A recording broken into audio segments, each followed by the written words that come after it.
महाराष्ट्राचे लोकप्रिय मुख्यमंत्री माननीय श्री एकनाथजी शिंदे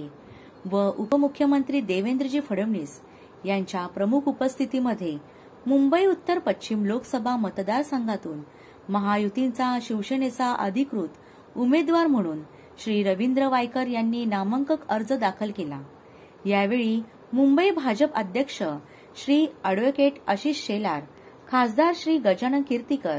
माजी मंत्री श्री दीपक सावंत, आमदार सौ विद्या ठाकूर, आमदार श्री अमित साटम, आमदार सौ भारती लवेकर, आमदार श्री राजहंस सिंह,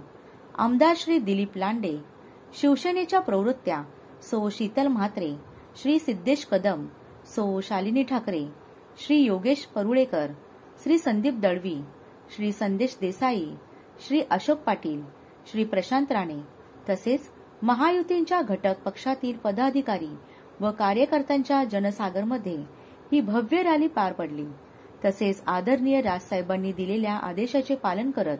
अंधेरी वर्सावा विधानसभा मधील मनसे महाराष्ट्र सैनिक मोठ्या संख्येने नामांकन अर्ज दाखल